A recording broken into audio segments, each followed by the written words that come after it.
We have breaking news. The Supreme Court says it will hear new appeals focused on which school sports teams transgender students can join. The plaintiffs from West Virginia, Idaho, and Arizona are seeking to uphold bans on transgender student athletes from girls' and women's sports. Arguments are set to start this fall. Let's bring in senior Washington reporter David Muir and ABC News legal contributor, Hofstra Law professor James Sample for more. David, what's the latest on this case? So what do you make of the Supreme Court's announcement here? Diane, these decisions came down at the very end here of the Supreme Court's term and are a clear indication that the justices are ready to get back into the culture wars this fall when they return to their bench after the summer recess. This is a pair of cases that they will hear out of Idaho and West Virginia, both of them involving student athletes who are runners.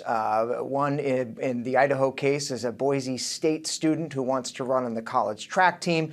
The one in West Virginia is a teenager who wants to run in the girls' cross-country, middle school cross-country team.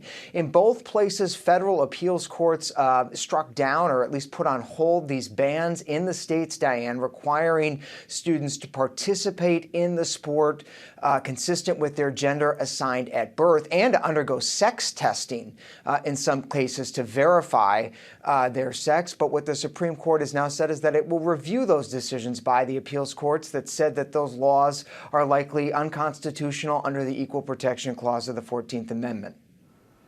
James, this comes just 2 weeks after the Supreme Court upheld a ban on gender-affirming care for transgender youth. So what does this say about the court's priorities?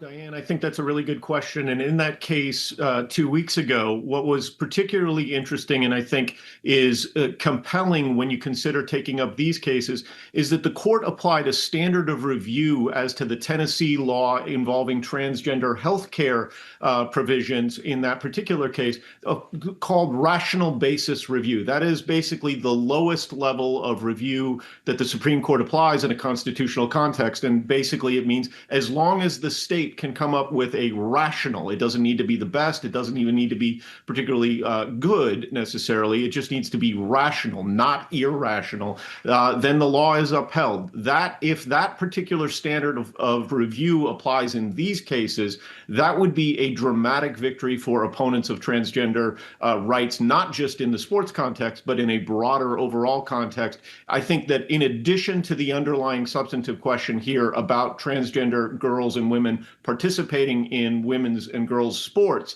the standard of review with respect to transgender rights overall will be very, very important. Devin, what about the emergency petitions from the Trump administration? What's next for that?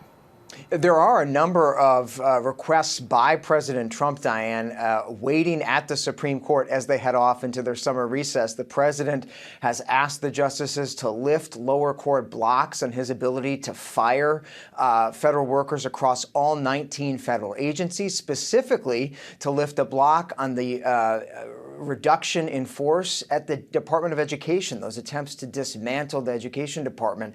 Both of those have been put on hold by lower courts. The justices have been sitting on these petitions for quite a few weeks now, so we're a little bit surprised that the Supreme Court didn't dispose of them today.